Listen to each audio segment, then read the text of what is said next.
So this is what I do after I have demolded my products. I literally line them up and try to fix any blemishes, sand anything that is, sharp or anything like that. I find that it's hard to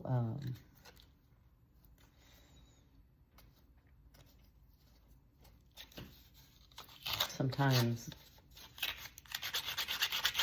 get it exactly the way I want, so I have to play around with it, maybe even add more resin, change the color. Like, I'm not sure about these glitters that I put in that I thought would add to it, but I think it doesn't. So I may cover this with something different on the back.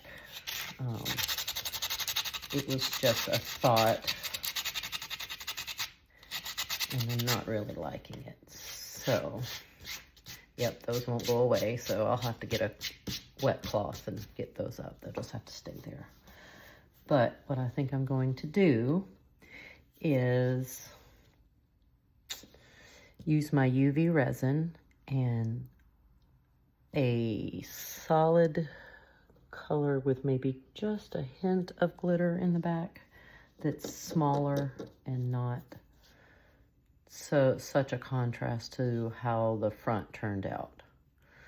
As you see, part of the problem is when you do the mold, once you pour the resin, you really don't know exactly how it's going to look on this side. You have an idea because you've put the stuff down. I used the mica powder and brushed it on. So, but to be exact colors, you won't know until you demold it. So now I'm thinking that's not going to work.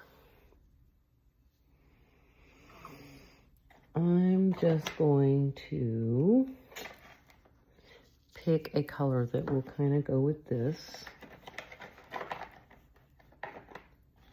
Hopefully I have something similar. And I could even back it with the gold because it's kind of got those hues in it with the resin and the gold. Or I've got this one that's kind of got more of the colors, the pinkish colors in it. See, I think that would look much better. So I've also got some solid colors that I can add. So I'm going to take one of my resin colors. Let me find it. It's kind of a golden color.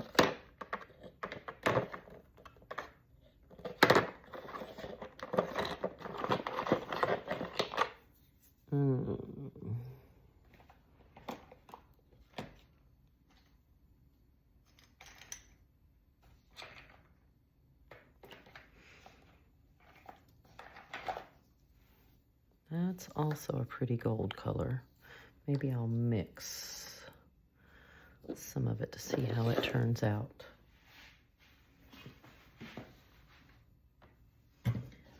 Let me get set up here.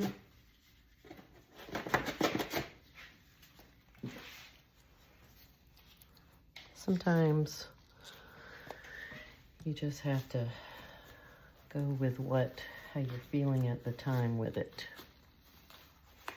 Sometimes happy mistakes are exactly what you want to have a great product.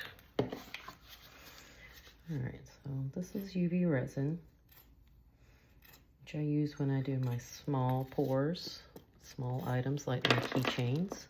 These are my keychains with some dried flowers in it. Got my koi fish there as a keychain.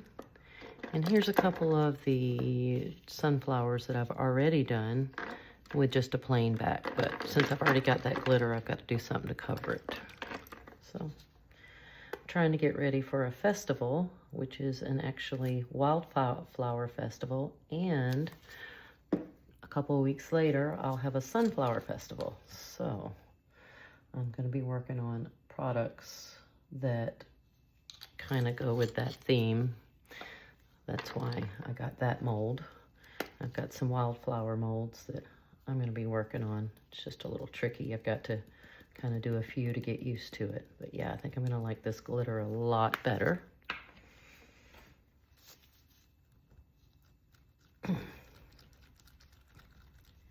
As you see, it's kind of got that goldish, pinkish, goldish color. Hopefully it'll cover. I'm going to just give it a pour and see what it do. And if it doesn't work, then I'll go find something else to make it work. I'll pick a different color and put over the top of that. But to start with, I'm going to do this color. I want to be sure and get every little bit out because this stuff is expensive. It's more expensive. The UV is more expensive for sure than the regular 2-part epoxy resin that takes hours. This will only take a few minutes to cure once I put the UV light on it, but I don't want to do that until I completely cover my my sunflower, because yeah, once I put the light on, it's going to cure wherever it's at. Yeah, I think this is going to be good. I think that's better. I'll have to go around and make sure that I get all the way to the edges, but not letting it like flow over, because I definitely don't want that. I need a napkin. BRB.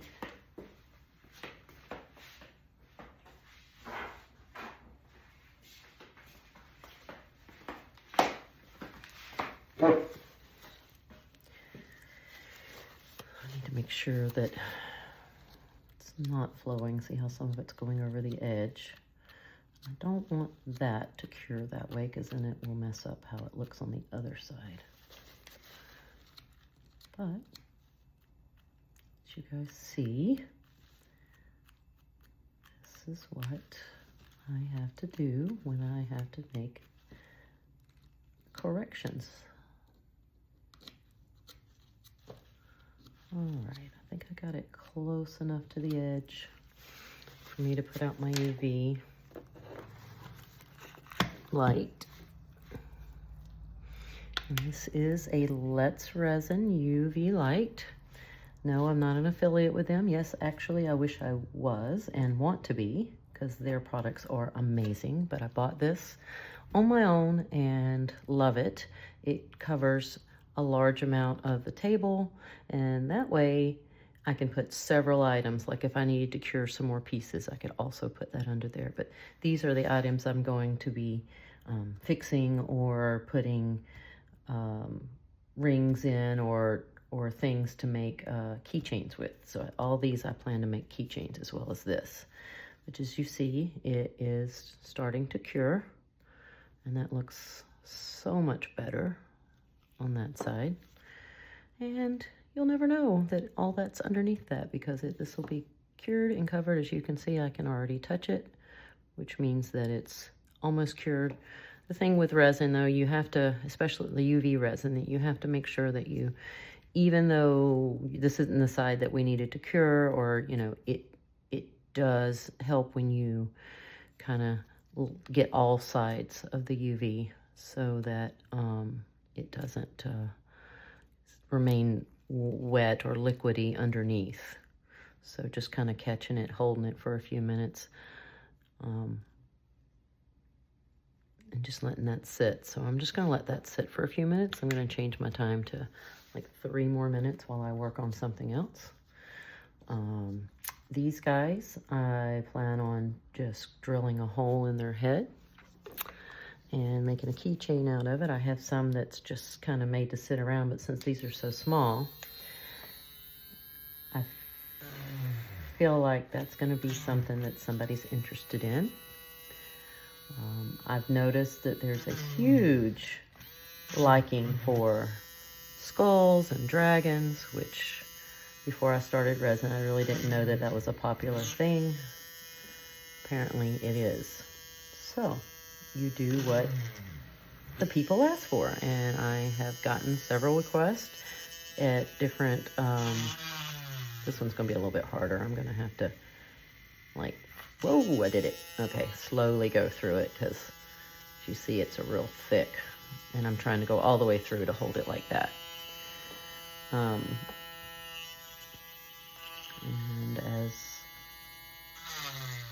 So what I was saying was that I, ask a lot of people, and a lot of people just naturally tell me the things they're interested in at markets. And that's how I began getting ideas for things that,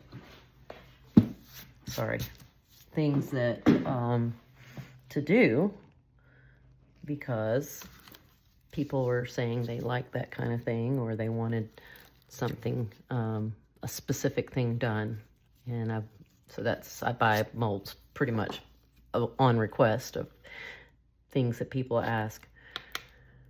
All right, I think it is good and cured, which makes me very happy that it did turn out good. And now I'm gonna just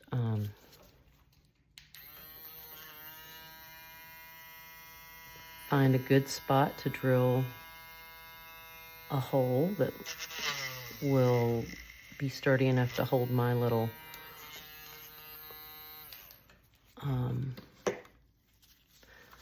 hooks that I put in. And this is just kind of like a pre-drill. I use that little drill to pre-drill, and then when I start putting the hooks in, I'll just do it by hand so that it catches down in it. And I'm going to use different colors for the different ones. I'm looking at my choices and the coloring in it, because I want to kind of match the coloring. So I'm getting out all my rings. Ooh, that's a pretty one for that one. All right, so I'm looking at some choices here. I've got some regular silver ones, some dark brassy looking ones,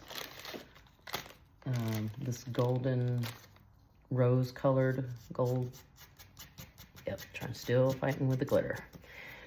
So I think for this one I'm gonna do this.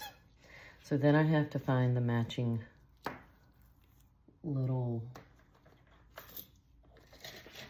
ring to go inside of it. I know I'm not using the right terms for it, but these things, these little eye hooks, are they? Or eyelets? So that kind of goes.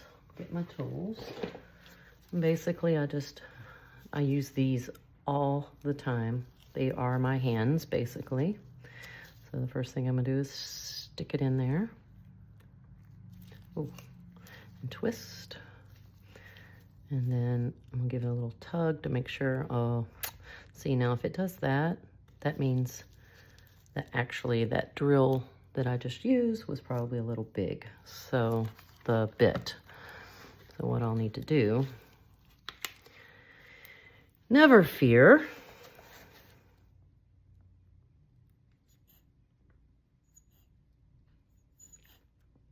I will just put a little bit of resin. Ooh, almost out. I'll need to give it a shake, shake, shake.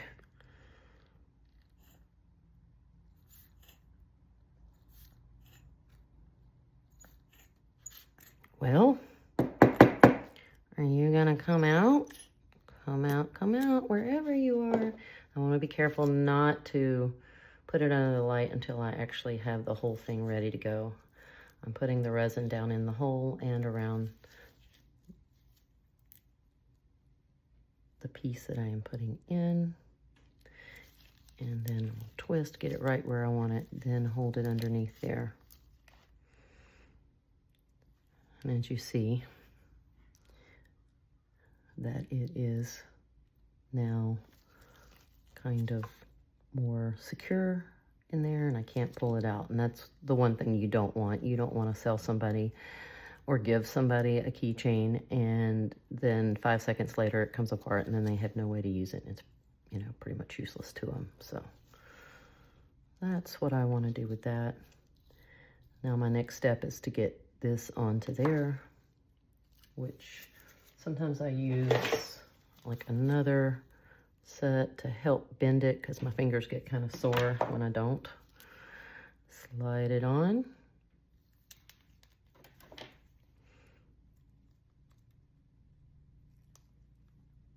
And put it back in place.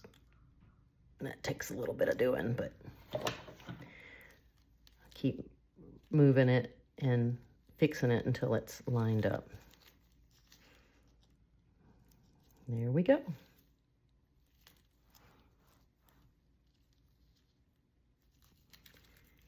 And here is my finished product.